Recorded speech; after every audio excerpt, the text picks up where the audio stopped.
Welcome everybody back to another episode of Brunch with the Fellas, bringing you the latest trending topic news. I'm Chef Earl Pearl at DBCHEFTV. Always with me, Primo Grande, the one and only Cold Seasons, and we are the Brunch Fellas. Peace, cuz. How you feeling this evening? Feeling good, man. Just maxing and relaxing. I know that's the Relaxing old and school term, relaxing. but we take it back like four flats on the Cadillac, Like cuz. four flats on the Cadillac, man. Like we ain't from the same sandbox. We from the same soap rag. What they know about that? Man, what you know about that? What they Real know life about cousin that? shit. Real facts, man. But look, before we get into tonight's show, everybody, please smash that like button, share the content, and also subscribe to the channel so when we go live, you never miss an episode of Brunch with the Fellas. Also, also, more alsos. Slide on over there to www.bksoulfarm.com and pick up your copy of 1016 160 Self-Sustainability by the God Ali Dawood. You need to go get that, man. Prices ain't going down, and the rich or the poor, you're gonna get hit by inflation. Okay, that's Yes, sir. inflation. So the money printer is coming back on, the prices is going back up, and guess what? It's a perfect time for you to get some seeds in the ground. And so, you can cut costs at the grocery store. And that's just a smidgen of what that piece of literature has to offer. So make sure y'all go check that out. And then after you do that, make sure you head on over to the DB Chef TV gift shop because we got a contest, y'all. Post your DB Chef TV the merch, $1,000 cash. That's right, $1,000 cash. You must subscribe to the DB Chef TV YouTube channel, and then the rules go as follows: take a selfie with your merch. It's on IG, Facebook. Post it, tag it, hashtag DB Chef TV. Most shares and most views win. Good luck to everybody. And like we always say, if your money's tight, it's all right. We got something you can do free. Smash the Smash that like. like. That's There, right. there we go. So let's get into these topics for tonight's show. We got AI robots to end slavery. That's crazy, right? That sounds crazy, Yeah, but that sounds insane. that sounds super insane, right? But wait until you hear the clip because there's a certain part we're gonna get into it, y'all. Because I was surprised at certain things, but yeah, I'll let y'all decide too. So let us know what y'all think in the comment section once we get into that. All right. Then we can head to A Town, Shawty. We got something that it's a very sad story. Um, R.I.P. to DJ Young Slade. That's Lil Jon. If y'all don't know who Lil Jon is, I don't know where you been at. You Yeah, know, yeah. maybe you weren't born. Maybe you just weren't born. But Lil Jon and the East Side Boys, man, the king of crunk. His son just recently passed away, so we're gonna go check out the story, pay some homage, and send some love and blessings, condolences, and all that good stuff. That way, peace and positive energy to Lil Jon and the family as they go through the struggle, um, this traumatic time right now, losing their baby. All right, then we're gonna head back up to Maryland, and So it said Maryland. Maryland, we're gonna Like head to Maryland. You know when people Maryland. say Maryland. We're gonna head to Maryland and check out this story, y'all. We had some squatters, and they got jailed and evicted. So we've been hearing stories about squatters, and maybe some of you out there own real estate. You have a couple of income properties. Maybe you travel a lot, and sometimes you leave your home empty for months at a time. So this is something that could be that you could encounter and maybe could affect you. But we're gonna go And and maybe you're a squatter. or maybe you are a squatter, Or but if maybe you you a are a squatter. squatter, you might want to get out while you Yeah. can, for real, because it's things are changing. And then last but never least, y'all, we gonna head just we in Maryland. We might as well just head Maryland. on head on down the Beltway and and go to Pennsylvania Avenue, go to 1600, see what they got going on, because it's another government shutdown, y'all, and it's in effect right now. Now, it isn't complete. But I mean, if any part of the government shuts down, it's shut down. We need a full government, not a partial government, right? So dang, dang, dang, bang, bang, bang. Make sure to smash that like, and we're gonna go ahead and get into these clips for the night. Let's do it. Microsoft AI CEO Mustafa Suleyman is predicting most white-collar tasks could be automated within 12 to 18 months. He says that the shift is already... Hold up. Did you hear that though right there? Yeah, most of them can be in place in the next 12 to 18 months. No. He said most white-collar jobs. Most white-collar jobs. Want to run that back real quick? Yeah, let's run it back. He said most white-collar jobs. That's what she said. Microsoft AI CEO Mustafa Suleyman is predicting most white-collar tasks could be automated within 12 to 18 months. Okay, so jobs, tasks, same thing. Yeah, and it's it says jobs right here, tasks, jobs. Okay, so what I wanted to do and thought we should do here is bring up white-collar jobs, okay? Mm-hmm. Because I was completely unaware of that that there were like different categories. I always knew of the white collar, blue collar, but that's the only two that I was really familiar with. But in investigating this news clip, mm-hmm. it brought about something that said, hold up, white collar jobs. Okay, well, let's see how what could be the effects of this, So in order to do that, let's look at what white collar worker is considered. And we just gonna go right here to Wikipedia.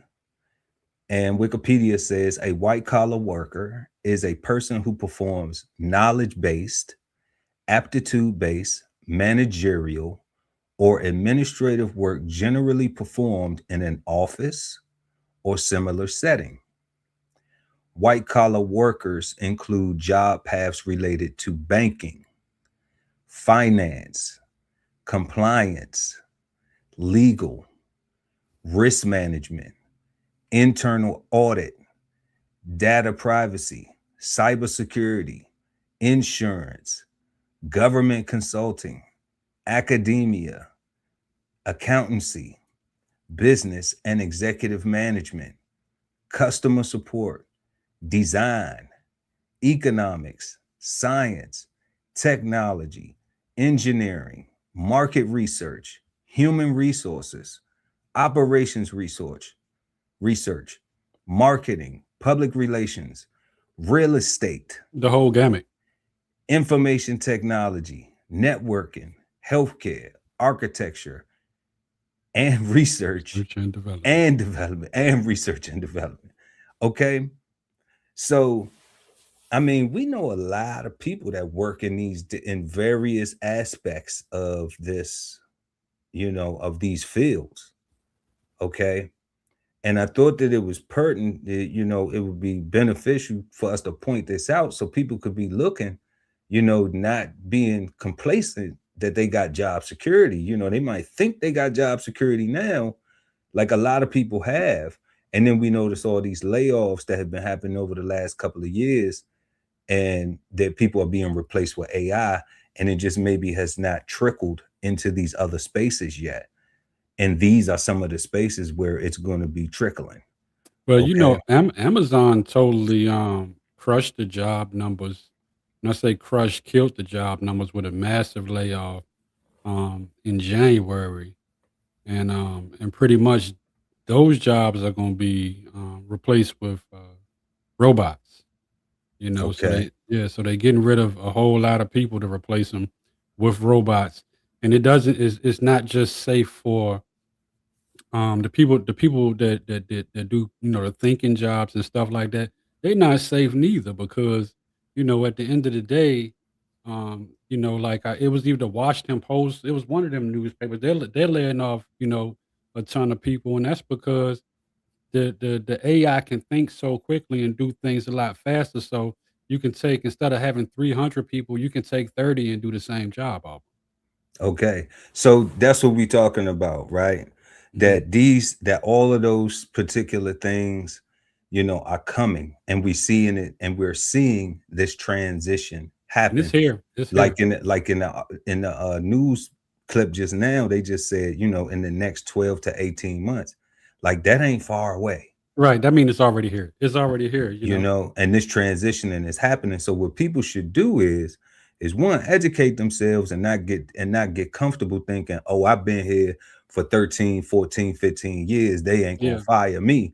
Like Right. when they'll just be like, nah, everything you've been entering in, all that internal audit, all that data, all of that compliance stuff, Yeah. I'm reading this off of here, the all of that stuff now is being put into this program, and it's a little data program that we're gonna have do it and run it with the AI.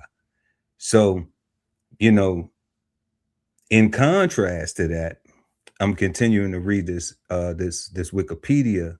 Blue collar workers perform manual labor or work in skilled trades. Pink collar workers work in care, like healthcare, social work, teachers. Didn't even know it was a thing. You and me both. All right. And green collar workers specifically work in the environmental sector. Mhm. And then gray collar jobs combine manual labor and skilled trades with non-manual or managerial duties. So this is what I would encourage people to do. If you think you got a white collar job, all right, or career, and if you think that you're not expendable, okay, don't be so naive.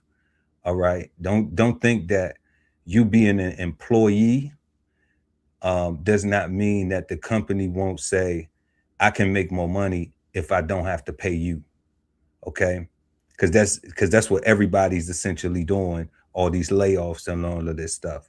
But then look at these other things, these blue collars, these green collar, these gray collar, and these pink collar, you know, because clearly these are things that are going to take a lot more time for AI or robots to um, to transition people out of those jobs. These things right here seem a little bit more, um, like let's say for instance a nurse, right?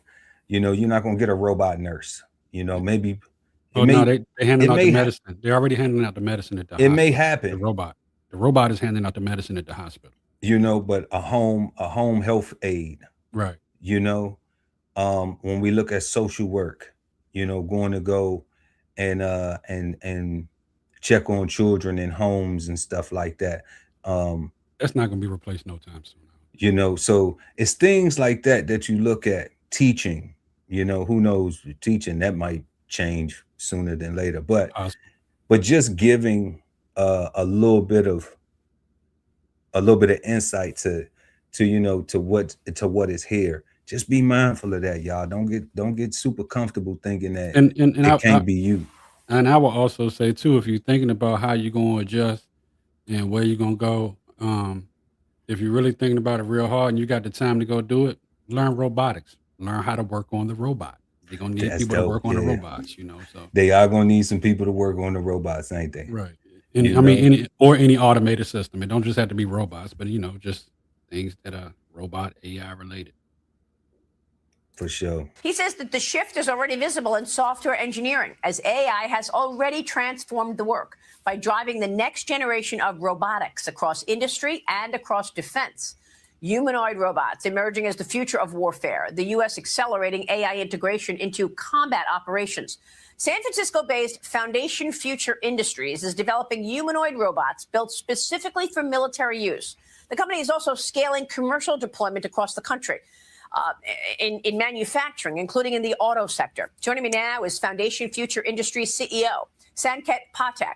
Sanket, great to have you this morning. Thank you so much for being here. First, let me get your reaction to what you heard from the Microsoft AI CEO.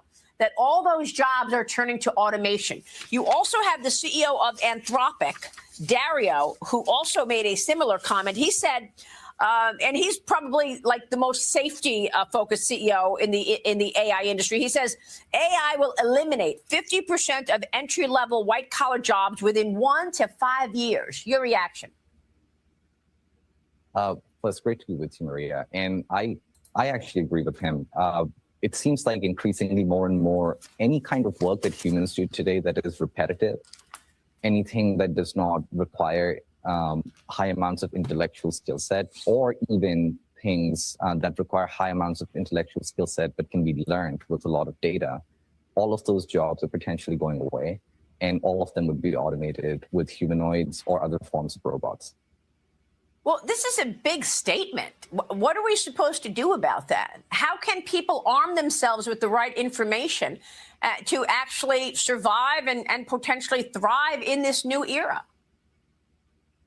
I mean, this is, Maria, I think this is as close to the singularity as we can be. Like, I personally struggle with this question a whole lot as well. I don't think there's a way to stop all of the AI development unless everybody decides to stop at the same time. China would not decide to stop. US, for that reason, would not decide to stop. So this is an inevitable shift in how our economy is going to work and how humanity is going to work. And it's quite a hard question. Like, I do not know what the purpose or the day-to-day of human street looks like. I am, however, optimistic. I think what's going to happen is, historically, we haven't really gotten rid of slavery. We've just changed that to a financial incentive. So now people are forced. Oh, pause. You heard what he said? You heard what he said? He said, we haven't really gotten rid of slavery. We've just changed that to a financial incentive. Let me run that back so you can catch that, because I don't think a lot of people caught that right there. We haven't really gotten rid of slavery. We've just changed that to a financial incentive. So what you think he mean by that, Cole? Unmute yourself. Yeah, I really don't know on that one. What you think?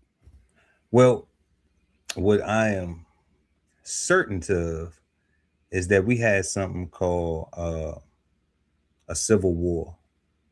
And a lot of people think that the Civil War was about freeing slaves and stuff like that, but it actually was what was called a labor dispute. And so it did have to do with slavery, but it had to do with free labor and taxation.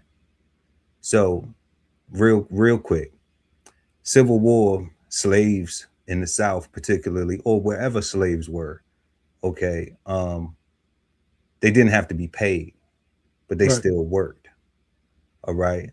So if I own slaves and they produced a product, they ran my business, right? I didn't have to pay them for their work as employees. Okay. So what all of my product that I received, you know, let's say if it was cotton, let's just use that. It's Black History Month, right? Black folks was picking cotton, right, for slavery. So now when I take my cotton to market, I only have to pay taxes on my sales or whatever the market consists of those taxes. Not the work. But I don't have to pay none of my labor force at all. Right. Okay. So when the North, the Union said, you know, and whoever was the leader of the Union Army, I believe Abraham Lincoln, when they said, no, we want to free everybody. Well, what we want to do is we want everybody to work so we can get taxes from everybody. Okay. Right. We don't want you to just be able to have your slaves and we can't tax them because they produce amount of work. And if they get a wage, then we can get a piece of that too. Okay. Mm-hmm. So this is what the new system of employment is. And I was shocked that he would say that, you know, that he would speak so candidly about it. But I do know that there's a history about it that a lot of Americans just don't even understand. They don't even care. Everybody just get up, go to work, and they want their paycheck so they can spend it on what they spend it on, but Right. don't understand the history of what we're actually doing. You know, getting up, going to work, and the taxation and everything. Because, you know, not a bad thing, just understanding it. You know, you don't pay federal taxes. Like, it gets taken. FICA is automatically taken. Taking it out, yeah. Yeah, you know, so when it's the terms and condition of being employed, you Right. know. So Right. that's what he's referring to when he's saying, you know, slavery was just exchanged for pay, for financial incentive, you know. And that's why we captioned it, you know, AI and robots, you know, just for shock value or whatever, you know, to end slavery. The thing is now, with all of these jobs being replaced by AI, Right. even those jobs that we looked at, those sectors, those fields, those career paths, you know, even if you get a bunch of people to go over there to those things, it's Mhm. still going to leave a lot of people unemployed because everybody can't do it, you know. Right. Like, at a certain point, they may say, okay, we need nurses. Okay. That's why I always encourage young men. I always encourage young men, if they're not gonna go in the military, go to nursing school, Yeah. you know, Yeah. You can get it. because you can move anywhere in the country, get a job. All right. Uh Also be able to afford yourself and your lifestyle, and then pursue anything else that you want to pursue. So let's say if you wanted to be if you wanted to be an actor, you had dreams of being an actor. Well, I went to school, I got my nursing degree, I got me a job at one of the hospitals working out in Cali. So now I'm going out there, I'm going to Cali, I got me an apartment, got me a place to live. I do my, you know, go and do my shifts, and then on my days off, I'm going making my casting calls, you Right. know, Right. and I don't have to have a story like, you know, um, somebody like, not knocking it, but somebody who had to like kind of get it out the mud, like Taraji P, you know, or Tiffany Haddish, or, you know, people who we've heard who were like homeless, and it was like all or nothing. Either they were going to make it or not. Well, I'm saying they did that, so hopefully you don't have to go through that, and you can get you something like a nursing degree, and it will help you be able to have something that you could have forever, you Right. know. And yeah, it's just a little insight, but that's crazy that he said that though. But we wanted to talk on that a little bit. Now people are forced to work jobs that they don't like doing and do that for very minimal wage and cannot buy a house, barely can afford healthcare, barely can afford education. AI has the potential of changing all of that. It has the potential of being able to give everybody good housing, everybody good healthcare, everybody good education. And for the first time in the history of humanity, people can actually do things they enjoy doing. So that's the optimistic side of it. I do, however, worry what this means in the short term, because in the short term, it's going to be a very disruptive change. Elon's called this, I think, a supersonic tsunami, which is probably the right thing. This is going to be an extremely disruptive change. And I think the governments are going to struggle to keep up. But I do think there's a path ahead where the future is quite exciting for humanity. And that's the one that we're striving for. Okay, so let's talk about your business, because Foundation striking a U.S. brokered agreement with Ukraine to deploy humanoid robots for surveillance, logistics, and other high-risk operations. These 5'9" Phantom units capable of carrying more than 40 pounds, designed to operate in dangerous environments. That's the kind of robot I like to see, because you would rather put a machine into harm's way than an individual. Sanket, tell us more about this collaboration and what's possible when you look at AI related to the military. I think Maria, this is one of the areas I feel like humanoids will have one of the most profound effects. There are three big use cases that we're looking at, not only with Ukraine, but also with the Department of War within the US. The first use case is just logistics work, so being able to move things around, supply pickup. Now in Ukraine, what happens is when soldiers leave a building to go and do supply pickup, there are drones that shoot at them. So it's better to send human soldiers, it's better to send humanoids out versus human soldiers, because they can essentially do these tasks just fine. And if they get shot, there's less of a concern. The second kind of task that we've been asked to do is around pretty much inspection, repair, maintenance. So that is also not a weaponized task, but a task that is all the logistics work that happens behind the scenes. And the third one is that actually impacts soldiers in a big way is reconnaissance, being able to go into buildings and breach doors and actually surveil that building, make sure it's safe for soldiers to be in. And that's going to be increasingly the future of warfare, which is more and more robots. What people don't realize is we already have, like, compared to the Iraq War and now, we have significantly more amount of robots on the battlefield. Most of them are airborne. Some of them are landborne, but majority of them are airborne. And humanoids give you the ability to be able to become a little bit more precise about tactical things. For instance, if a target's in a building, instead of bombing the building, you can actually go through the building, navigate it, and get to the target, which today human soldiers do. And we are more and more hopeful that humanoids and robots are going to do that. Mm-hmm. Some dangerous shit, man. It's a whole lot of, I think we seen it coming. It's not like it's been a secret. I mean, hell, normally a lot of things that be in comic books back in the day, you see like an Apple Watch, you can look at stuff on your watch and call people, talk to people, and stuff like that. So we've been seeing stuff like that for years. Right. So I think it's the same thing with warfare. We used to see, things like that in comic books and cartoons and everything like that. But I mean, they really talking about changing the game in the, is pros and cons, but I think in the dangerous way, it's almost like a Total Recall or the Terminator type stuff they got going on, like the pre-stages of it. But yeah, a lot of jobs gonna get taken, replaced, lost, everything.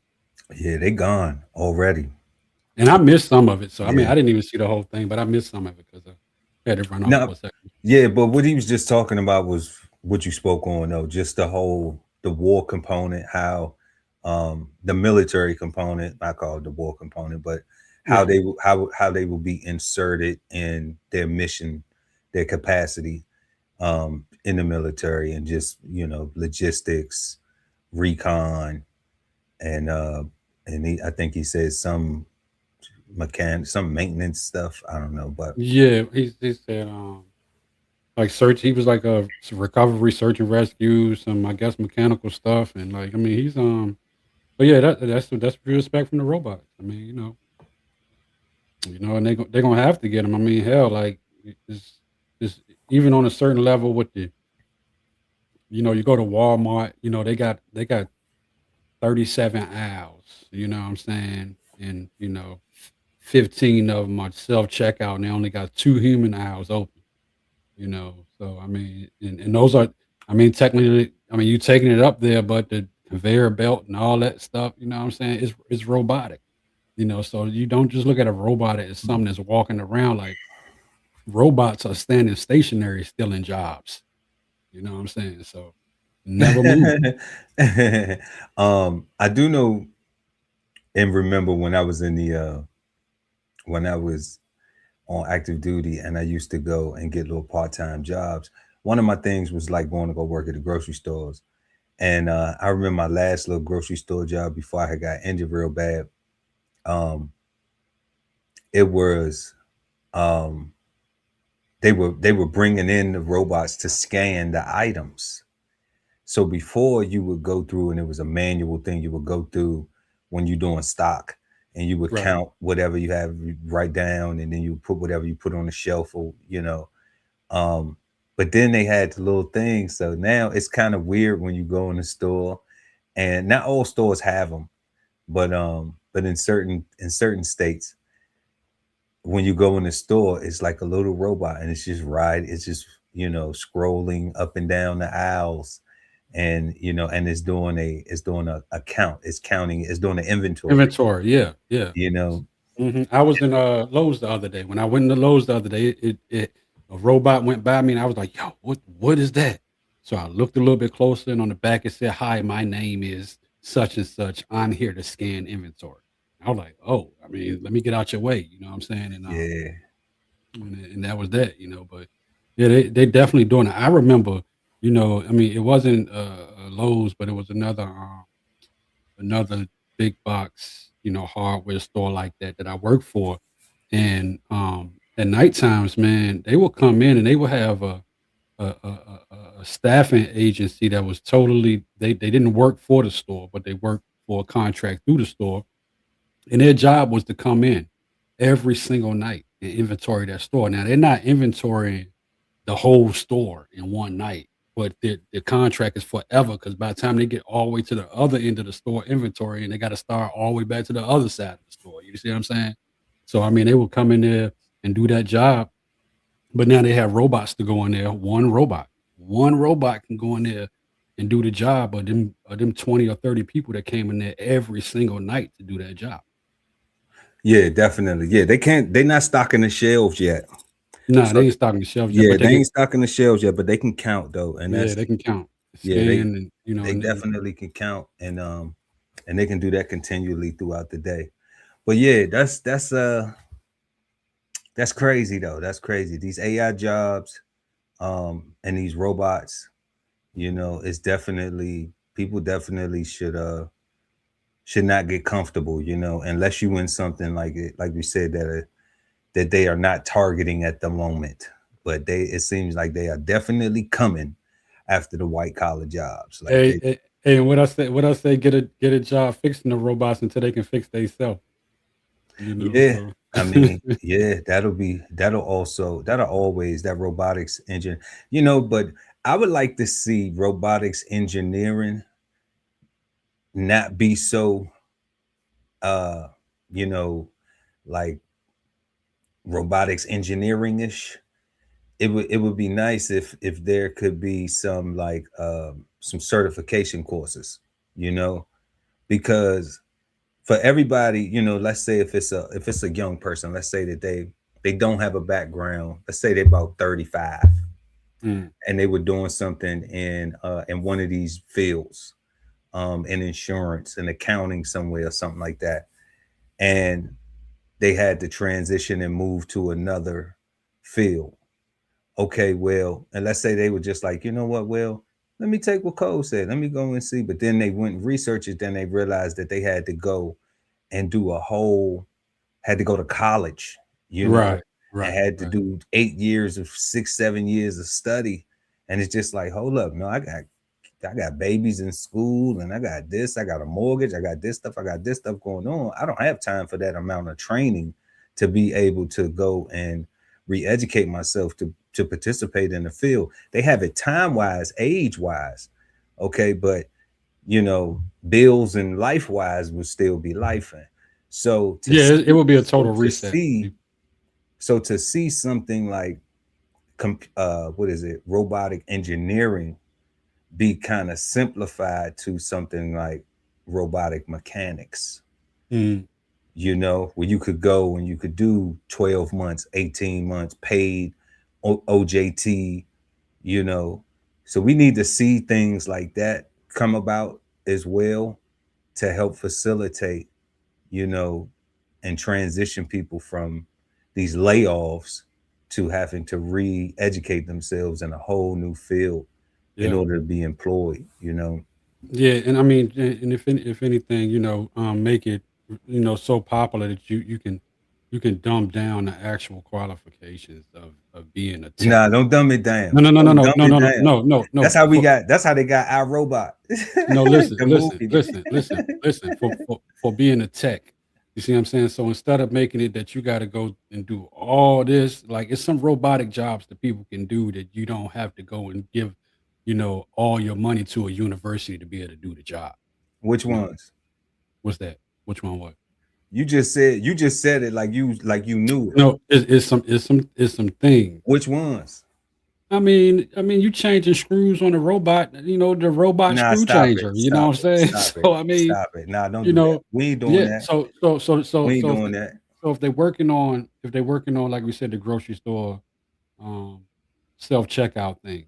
You see what I'm saying? Like you shouldn't really have to have a degree to work on the grocery stores self checkouts if you can do it without spending $200,000 to go to school to do it. It's something that's going to be needed. Now, for the people that do pay the $200,000, then they just get a better high ranking job in that industry. But I think it's going to be so many robot repair jobs that you're going to find yourself short of talent to fix them and to keep them going. Possibly, but I don't think it's going to be as short of talents because there's so many layoffs happening. There was over 1 million layoffs over the last 2 years. Right. Like some people just seeing the Amazon ones, like you mentioned, because they just paying attention to it. It just happened. But it was if you go look at the data, and the real actual, like it's been layoffs happening since 2024. And it's in 2025 was like the largest in a long time. Right. With all the government cuts and from everything. multiple companies, Tesla, Microsoft, Amazon, UPS, FedEx, the government, the federal just government. Name it. Yeah. Well, that was a lot of jobs lost. A lot of people though, you know what I'm saying? Like in comparison to the private sector, it's nowhere near. How many federal jobs you think was lost in 2025? You Google it. I'm not gonna think it. It's public information. It's public information, like them jobs you was talking about, like a screw changer on a robot. Yeah, yeah. The robot screw changer. Yeah, like a robot screw changer. But hey, I'm telling you, the robot screw changer ain't losing his job for a minute. He's pretty safe. Man, y'all don't believe that hype. But look, we're gonna go ahead and move on to our next topic tonight, y'all.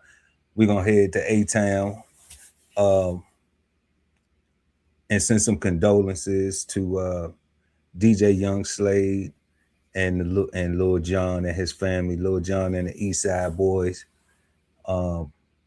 Sad story, but we're gonna go ahead and check this out, y'all. Oh shucks, you know what? What's up? Okay. So we're not gonna go there first, y'all. We're not gonna go there first. We're gonna go to these squatters in Maryland. We're gonna go to Maryland. Yeah, I want to hear that, man. We're gonna go to Maryland and get to these squatters. Let's get to the squatters squatting all over the place and people shit. On Wednesday, nearly a dozen Montgomery County Sheriff's deputies, an army of laborers, and a vacant property security company cleared a $2.3 million Bethesda mansion occupied by squatters since summer. So we will put everything out then if you're saying something volunteer. Okay. A back door or the deck? I guess that's where they had it back in because it's broke. Like that door is completely broke. The screen door is cut. So I assume that's how they originally got this home. So we're here at the house. The bank said we're not allowed inside, but what we do see is tons of stuff. Everything from a couch to a piano, even a Pac-Man machine. Item by item, workers carried out hundreds of pieces of furniture and trash left inside the now vacant house that was occupied by Tamika Good and Corey Pollard for more than 9 months. Look, they got the popcorn machine, the Pac-Man machine. I thought they was moving shit out of my house. They were balling, bro. They were balling. That's balling right there. Yeah. Balling, little machines. Yeah, man, look at that. Hey, look. They stayed in the place 8 months rent free. That's balling. You know what I'm saying? You should be on your feet and ready to go by now. They should, right? Yeah. But I don't think they thought they was gonna have to go. I think a lot of people do that thing, where they just kind of, they be like, oh yeah, I can take this house if the taxes ain't been paid of, and then I just go in there, and if I go in there and don't stay, and I stay in there long enough, then they can't evict me because I've been there for more than 30 days. Like all that shit is some crazy shit, bro. You know what I'm saying? All the squatter, the squatter finesse. Yeah, man, they got rights and laws and all that crazy stuff. Like it's crazy, man. I think squatters, I think people gonna start smoking the squatters, man. For real, You think because they gonna start smoking yeah, squatters? yeah, because if you got a house and you got a squatter in your house, you got a squatter in your house for 9 months. It's one of your rental properties, or maybe two of your rental properties. You got them in your house for 9 months, and you still got a mortgage on that house. The banks that's holding that mortgage don't give a damn about what you got going on over in the court. You still got to pay that mortgage while these people sit in your house and not give you nothing, and you got to keep fighting to get them out the damn house. That's crazy. Let me ask you something. Would you shoot your own house up if some squatters was in your house? Would you shoot your own house up to make them get out? I might. You going to jail? Okay. You going to jail. Hey, look, let me tell you something. Going to jail. Listen. So take the shoot it out up part out. I am going to go to jail because I'm going to put my hands on somebody. They are coming up out their house. And the thing that gets me about these squatters is that when the property owners show up at the house, they have the nerve to call the police and say it's their house. They have every right to be there. Yeah. That shit is crazy. Yeah. But this is what happens when law enforcement shows up. They say it's a civil matter. Right. So you have to take it to court. Yeah, it's not a criminal matter, right? Well, we're gonna have two matters. So once you start shooting or start putting your hands on people, then it becomes criminal. I'm just telling you, it's gonna be criminal because I'm gonna get them. I'm gonna have a charge for putting because I'm telling you, I'm putting my hands on somebody in that situation. No, I can't. I just can't. I can't. It's my house. You've been in my house in here for a year or in 9 months, 8 months. I gotta pay all this rent, all this mortgage. To where someone would normally be renting out, paying rent, and I got to pay it for you to stay here for free and play games in my face. Yeah, no, it sucks. No. It sucks, but that's why I say, man, rent your house out the hood. Guaranteed income. Or hospitals. And people ain't tearing it up. Yeah, or traveling nurses, something like that. Someone near military base, military family. Yeah, if you near military base, like military families. Well, one thing people don't realize, and I used to always use this to my advantage to keep my rent, to not have my rent go up when I was renting on active duty. I would always say, look, I would say to the landlords, I would say, you have something on me that you don't have on any of your other tenants. If I don't pay my rent, forget about calling the courts. Before you even call the courts, you could call my command. Right. You could call my base and just be like, hey, so-and-so and so-and-so is not paying their rent. I don't want to evict them, blah, blah, blah. What's the problem? Because for one, in the military, you got to keep your finances in order. It goes right along with your security clearance. All right. And then two, usually you receive a housing allowance, a housing stipend, and if you get your housing allowance, then you're getting paid to pay for your house. You're getting paid to pay for where you live. Right. So, and that's separate from your paycheck. That's on top of your paycheck. Yeah, it's like a military per diem type thing. It's called basic housing allowance, BAH, BA. We call it BA, that BA, So if you're receiving that, then there is no reason, unless you are just completely irresponsible in managing your finances. But I used to tell them that, and even when they would go up on the rent, because, every single year, a landlord does legally have a right to be able to increase the rent based on every single year they do. It ain't legally have a right. They do. Every place I've been to when I was renting. But it's because they legally have a right, Yeah. And in order to, I would negotiate that, a lot of times, and I would use the fact that, hey, you never have to come looking for me to pay your rent, Like, I don't know what you have. Look on your books and look at, get your whoever runs the office or whatever to look up my account and see, have I ever been late? Have I ever been late? Have I ever halved you? Have I ever said, I'm gonna give you a little bit now and put something on it? I ain't never put something on it. I always come with the whole thing, you know?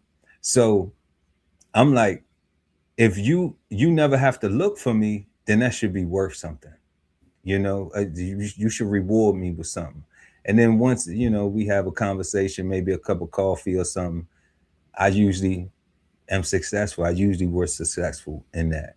Couple times they like, well, we ain't trying to hear that shit. You supposed to pay your rent. But, you know, but that's how it go.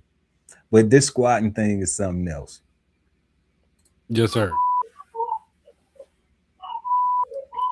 Hours before, on Tuesday night, just before 9:30, Montgomery County Sheriff's deputies moved in to arrest Good once again after previously being convicted and out on appeal for burglary and trespassing charges. Good arrived at Montgomery County Detention Processing Center just before midnight. Meanwhile, moving trucks came and went throughout the evening. By 4 a.m., the last vehicle left, and neighbors say a juvenile was placed in a car. We spoke to neighbor George Folsom on what's next after a more than 9-month battle that brought the community together. I think for the neighborhood, as well as other neighborhoods in Montgomery County, the county council needs to do a very stringent review of their codes and laws regarding situations like this in which home invaders squat homes. And it's only fair to taxpayers.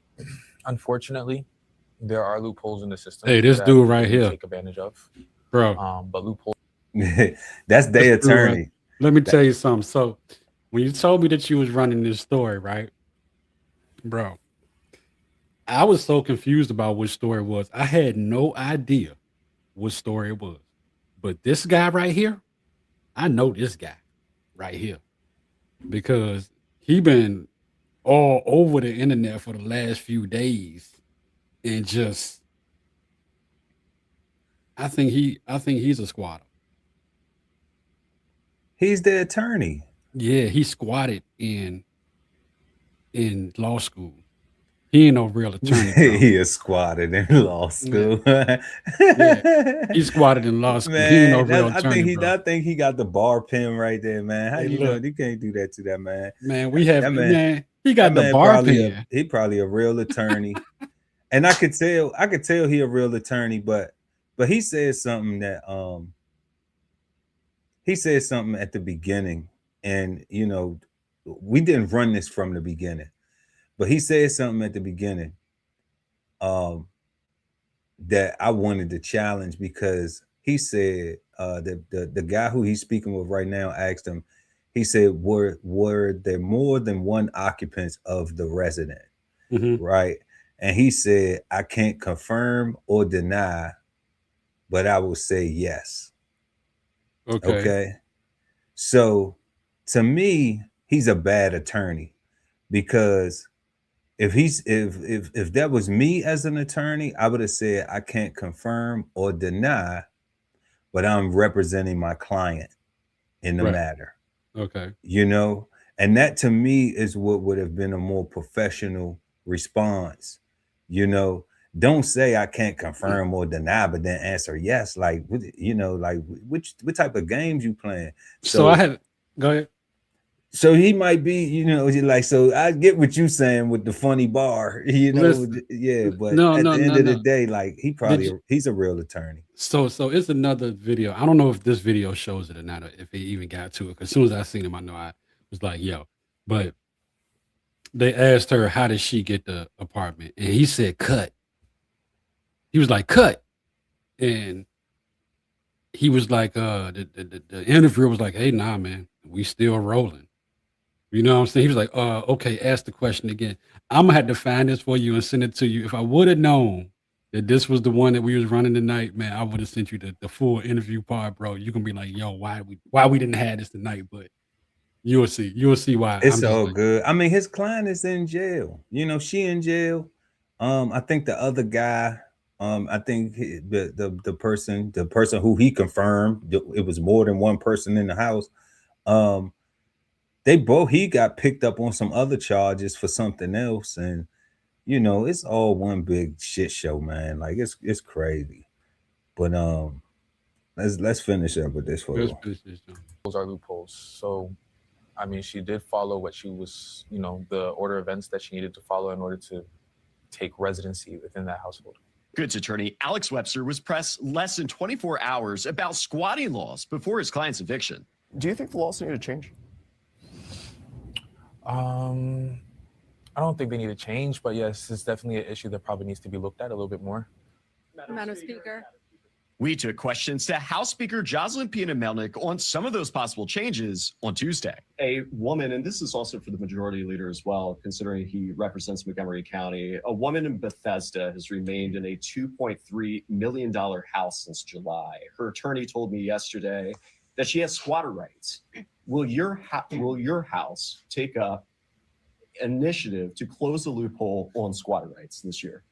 We have had a number of bills coming before us in the Judiciary Committee this year that are exactly on the question of squatter rights and how you define a squatter. So I don't want to prejudge the outcome of those bills, but there has obviously been a lot of building interest to start regulating that topic. So it's just, we have just 4 minutes, so I'm going to call on 3 people. I will tell you that we are on it.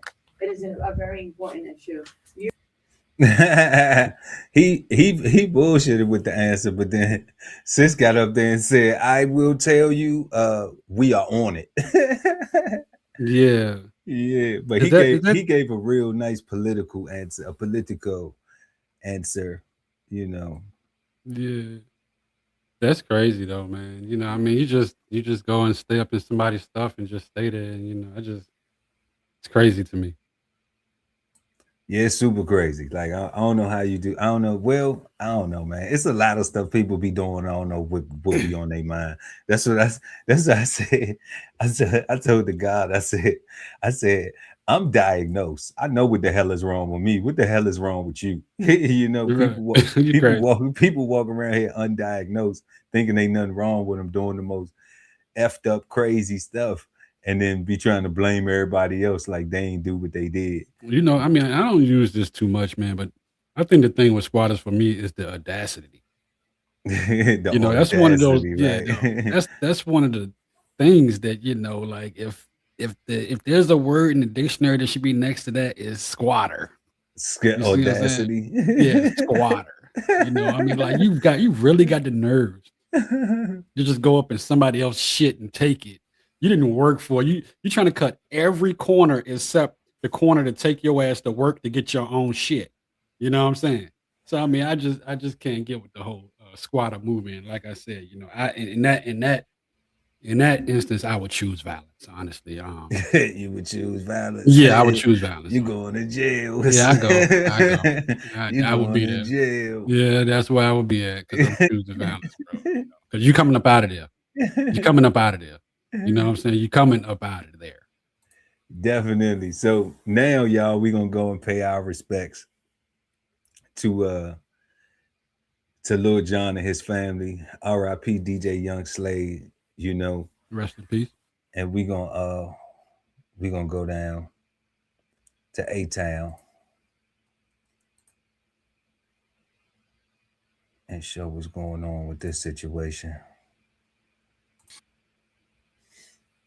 I go by DJ Young Slade. I DJ, I produce, I engineer, and I'm an artist. And my dad is the king of crunk, Lil Jon. Nathan Smith, aka DJ Young Slade, son of rapper Lil Jon, has died. He was only 27 years old. The musician went missing earlier this week, with authorities suggesting he was experiencing some sort of mental health crisis and calls to search for him. Before announcing on Friday, they discovered Nathan's body in a pond near his home outside of Atlanta. While an investigation is ongoing, no foul play is suspected. Soon after, Lil Jon thanked the local police department in a statement to ET, writing, "I am extremely heartbroken for the tragic loss of our son. Nathan was the kindest human being you would ever meet. He was immensely caring, thoughtful, polite, passionate, and warm-hearted. He loved his family and the friends in his life to the fullest." When we get older, we realize we should be, you know, family is important. Lil Jon welcomed Nathan with his ex Nicole in 1998 as he was launching Atlanta's crunk scene.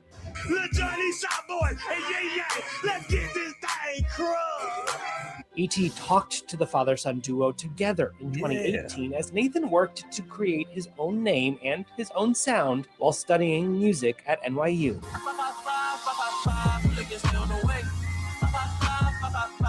One day he told me he wanted to learn how to DJ. This was 11 years old. It's funny, my dad never like wanted me to be in music. He just like wanted me to do whatever I wanted to do. But honestly, I wasn't good at anything else. I tried sports and it just wasn't for me at all. And he DJ'd and I literally shed a tear because seeing him kind of follow in my footsteps and to just see him accomplish something and to see him good at it, you know, that was like a really memory that is marked in my brain. The best advice Dad has given you so far?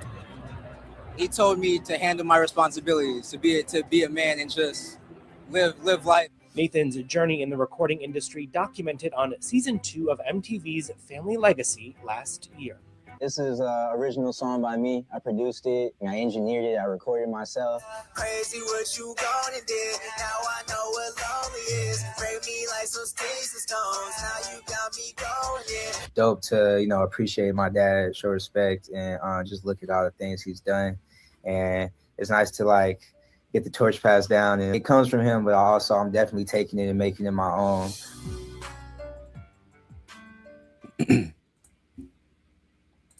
Yeah, man, sad story. Shout out to Lil Jon, whole family, condolences, prayers, love. That's right. That's and, right. And strength, serenity, all that good stuff, man. Because, you know, I know it's tough, man. You know, lose a loved one, especially lose your son. I got homeboys that done lost their sons, man. They like nephews to me. It's devastating. And pain is unimaginable. So, you know, just a lot of prayers, a lot of strength to Lil Jon and the family. That's right. Rest in peace to Lil Jon's son and the rest of his family. And what they say, he was having a mental health crisis. Well, I mean, nobody really knows. We did see the picture with him looking like me in boot camp with the bald head and the eyebrow shaved and everything, but looking faceless. Yeah, I seen that.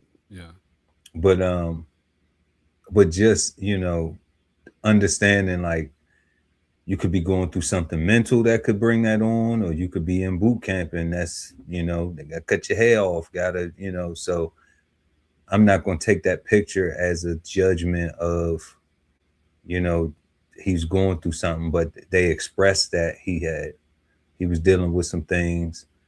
So, and they were saying that he was missing for a while.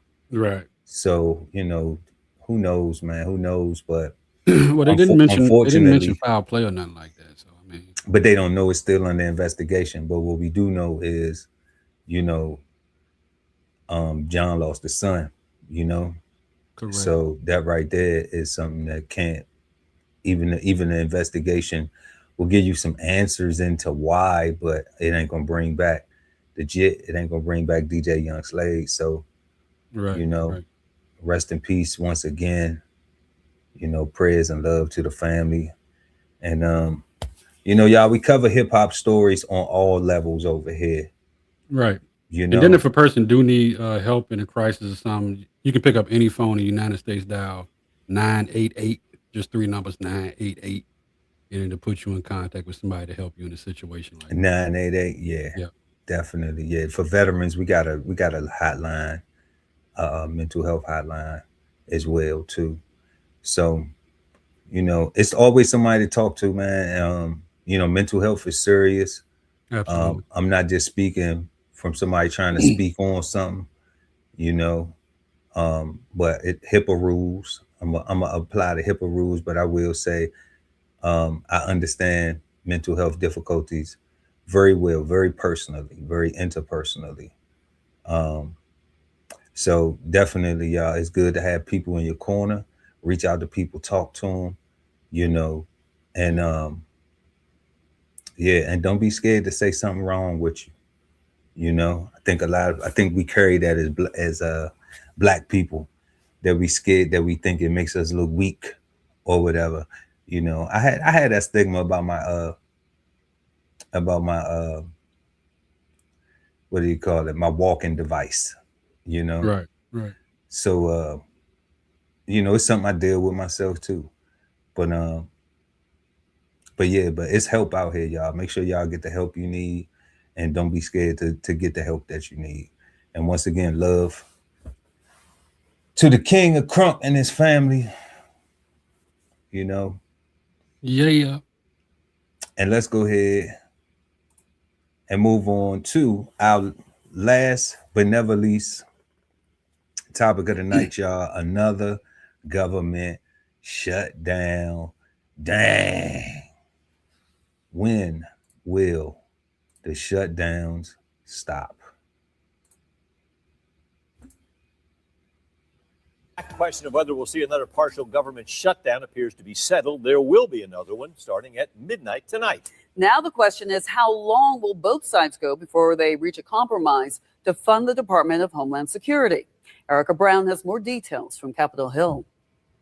With another partial government shutdown looming, President Trump did not say whether the White House would soon reach a deal with Democrats to fund the Department of Homeland Security and end the standoff. We'll see what happens. We always have to protect our law enforcement. Democrats are demanding, quote, dramatic reforms to ICE before they agree to fund DHS, including requiring federal agents to get judicial warrants before entering private property and remove masks during operations. Unless there are really strong, meaningful reforms to rein in ICE and stop the violence, there will not be Democratic votes to fund ICE and extend the awful status quo that now exists. But the president continues to defend his immigration crackdown. They've done a great job. Remember, they've taken out hundreds of thousands of criminals out of our country.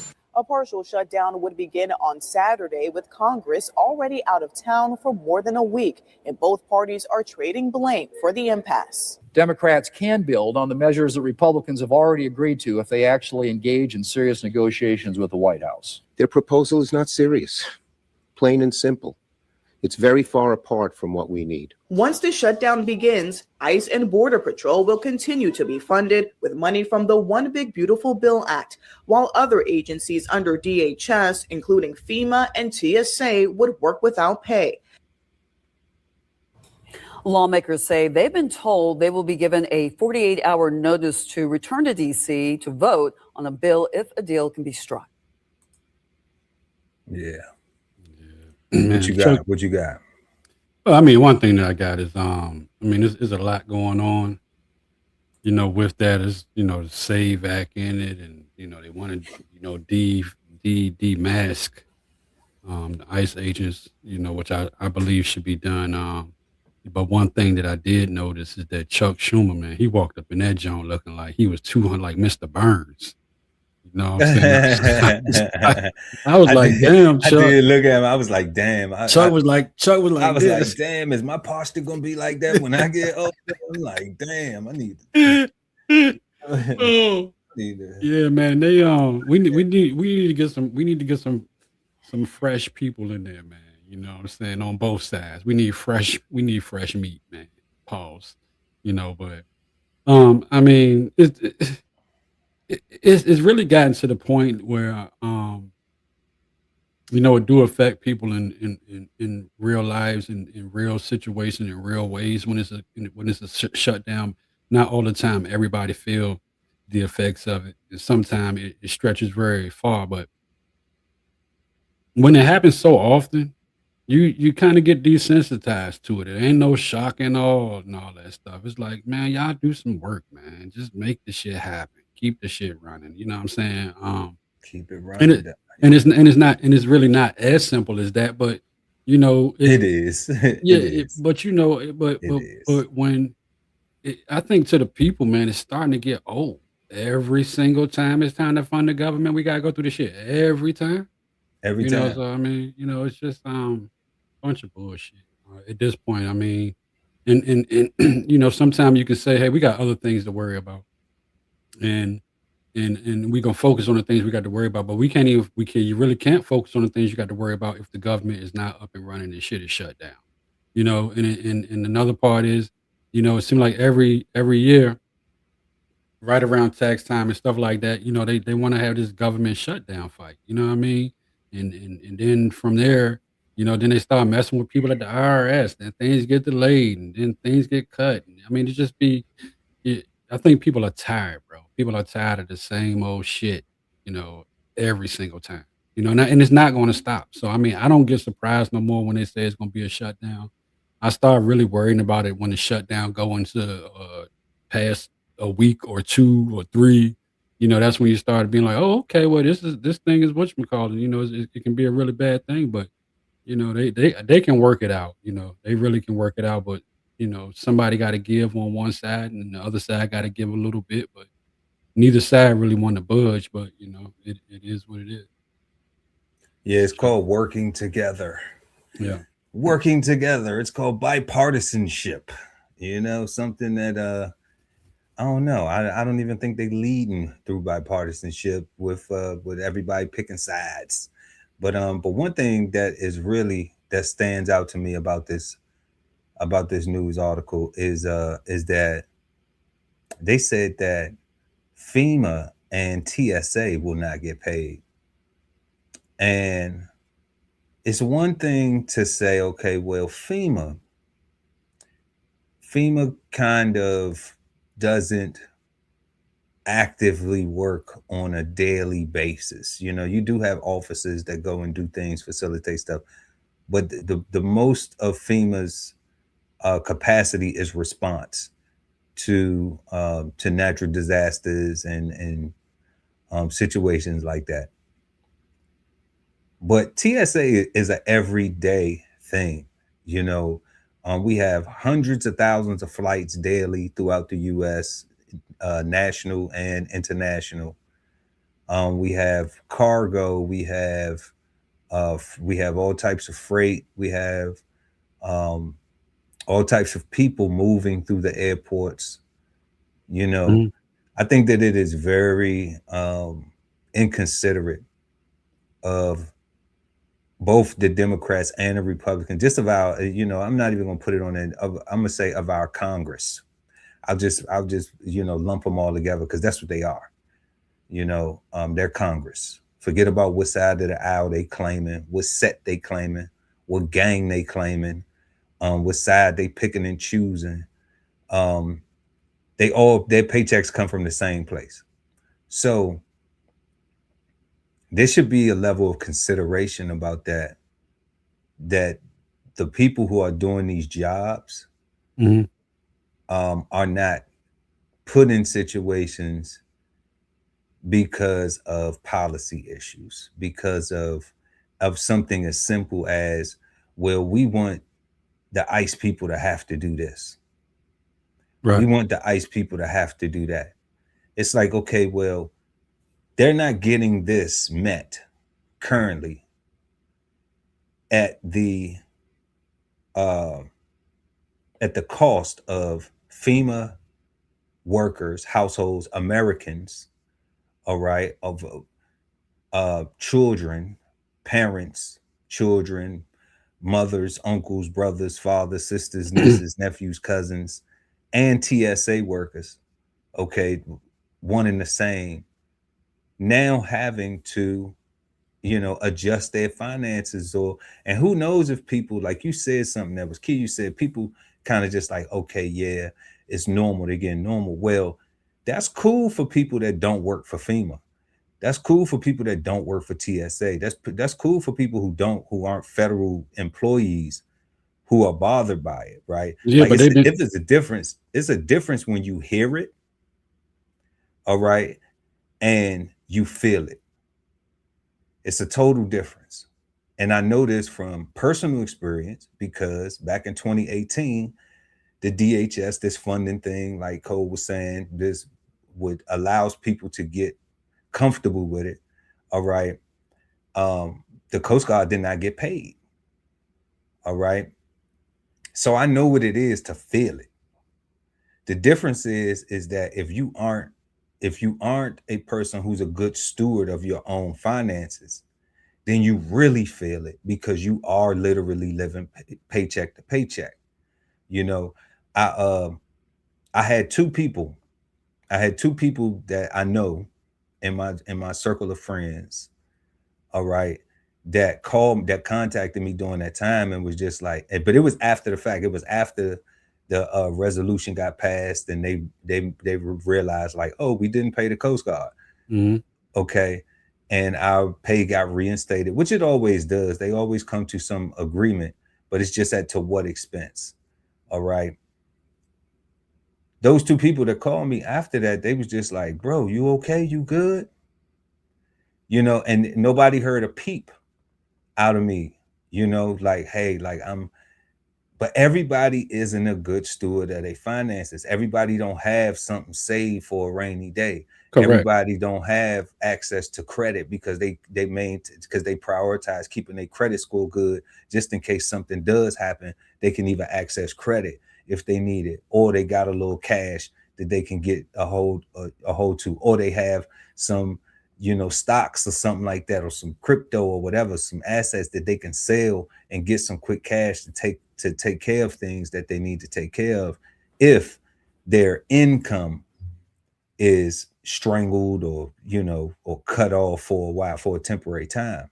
So it's unfair to those people to assume that everybody gets it after the first time, you know. You're right. Like, you know, it's so unfair because just because, like you said, we get used to it. We get used to hearing it. All right. It doesn't mean that all of those people who work at FEMA who may be affected, or all those people who work at TSA learned from the last time.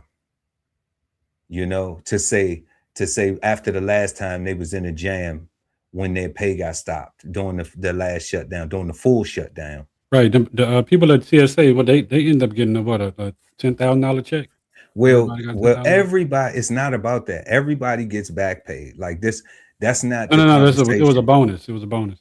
Well, a bonus or back pay, it don't matter. Like we ain't get no bonus. We got back pay, but it doesn't matter.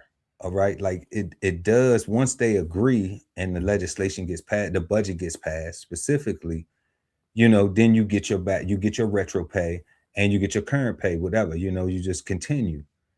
It's just that break. Everybody ain't prepared for that break, you know, and that's the unfortunate thing that people that I don't think that Congress considers, that there's no humanity or no empathy towards that, you know, that everybody isn't stable. You know, a lot of people are working from check to check. A lot of people are just making ends meet, you know, and they got a good government job too, you know. So, you know, it's pretty foul, but it's pretty foul, man. But ain't nobody gonna do nothing if people just gonna keep taking it and be like that this is the part of, you know. And that's not, I ain't making no call to action. I'm just saying, like, people need to speak up to their Congress people and let them know, like, man, like, y'all can't keep doing this and putting us in this situation. Well, I tell you, I call it a call to action. It's that exactly what he said. Call to action. Y'all go and call your Congress people, hit them, write them, look up their email and all that stuff, and yeah, talk For to sure. them. And it really does work. It really does work. Talking to your Congress members about things, even in, you may have a situation that's not a big situation for everybody else. Just, you know, you may be having trouble at some hospital or getting harassed by some city building or something like that. You can write your government officials, and especially the local ones, and you can actually see results. So big facts. Yeah. So that's all we got tonight, y'all. We had the AI robots to end slavery. Y'all let us know what y'all think in the comment section. Watch the article. It's gonna be a link. It's a link in the description to all of these news topics tonight, y'all. Rest in peace to Lil Jon's son, DJ Young Slade, and condolences, you know, to the family, and prayers and strength and everything. Once again, can't say it enough. Squatters in Maryland get jailed and evicted. That was a crazy story.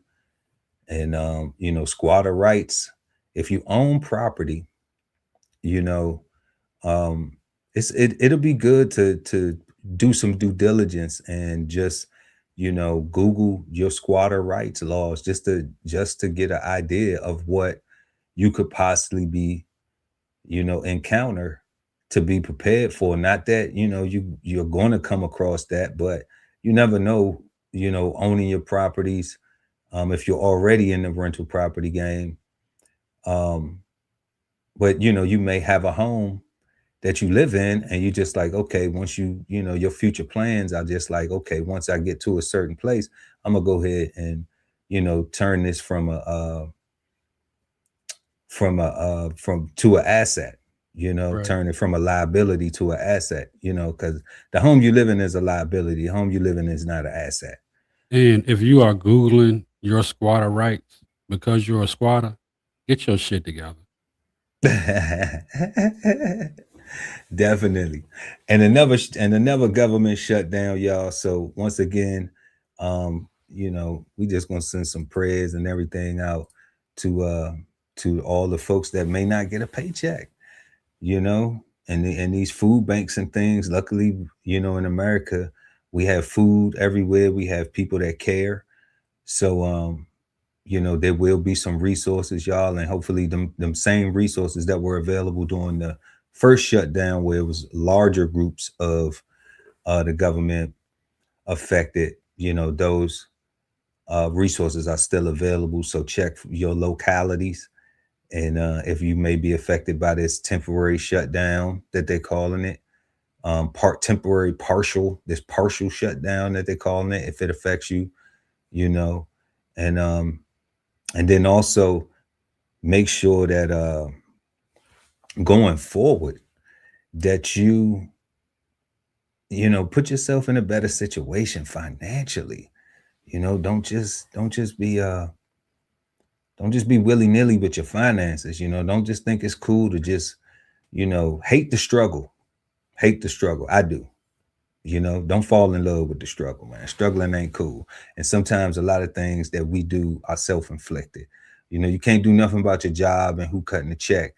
Sometimes you can get a new job, but at the end of the day, if you like where you work at, you love what you do and you enjoy it, then you can do things like Cole was saying, talk to your Congress people, talk to your senators, and voice that, that, hey, it's a financial burden, but then also you have something that you can do yourself is just in case I ever might go through this again, what can I do to prepare myself if this happens again? So that way I can be mentally prepared, financially prepared, and then I ain't gonna be scared.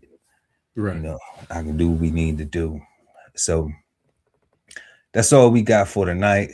Want to thank everybody for pulling up. Y'all make sure to like and share this video. Also subscribe to the channel, hit the notification bell, so when we go live, you never miss an episode of Brunch with the Fellas.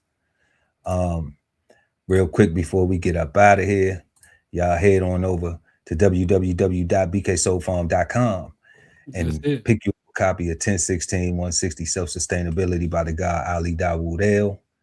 You need to get that. And also right now we got post your DBCHEFTV merch to win $1,000 cash. Grand prize going on. Details are on DBCHEFTV on Facebook, IG, and Twitter. Most views and shares wins. Good luck to everybody. And we paying out on Cash App. So y'all go get you some merch and post that, y'all. Post that merch, and get this money. Get this money. Because if we keep doing it, my goal is to keep doing it. We just want to keep doing it. We want to share. I could take the money and spend it on other stuff, or I could take the money and you shop with me and I spend it with you. So when you say it end on March 10th? March 10, 2026, midnight, Pacific Coast time, West Coast time. Yep. So everybody have a peaceful, positive, and productive rest of your weekend. And we'll see y'all next time, Friday night, 9 p.m. East Coast time. If you don't have a date, then Brunch with the Fellas is your spot, so don't be late. I'm Chef Earl Pearl at DBCHEFTV. And I'm Cole Seasons. Cole Seasons. That's right. And we'll see y'all next time. Peace, cuz. Peace. This whole publication is all about going from nowhere to somewhere, right? Being able to stand on something so that you can travel in peace, right? So bksoulfarm.com, 1016 160 self-sustainability.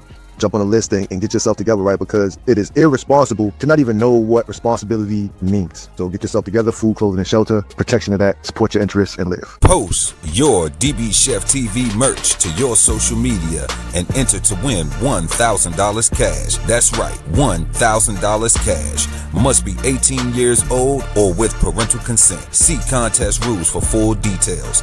Visit the DB Chef TV gift shop and post your merch to win. Love ain't always easy, and we won't stop until we get it right. So bring that ass to the Love Speak podcast. Subscribe today and let your love speak at TLS Podcast. The Love Speak, now streaming on YouTube. If it's Friday night and you don't have a date, then Brunch with the Fellas is your spot, so don't be late. We go up at 9 p.m.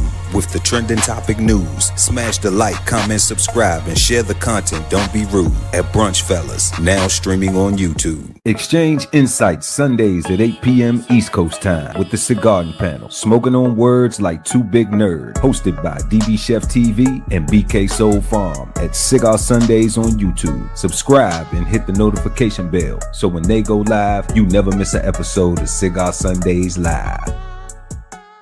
You are the key to your financial freedom. So unlock your inner wealth with financial fundamentals at Bows on the Table. Subscribe today and never miss a meal at Bows Podcast. Bows on the Table, now streaming on YouTube. At the Veteran Kettle Podcast, we thank you for your service, support, and sacrifice to our country. Listen to real stories of adversity and triumph as we give our best to honor our vets. Subscribe today and watch episodes now streaming on YouTube at TVK Podcast, The Veteran Kettle. Sign up for the newsletter and shop merch and clothing at DBCHEFTV.com.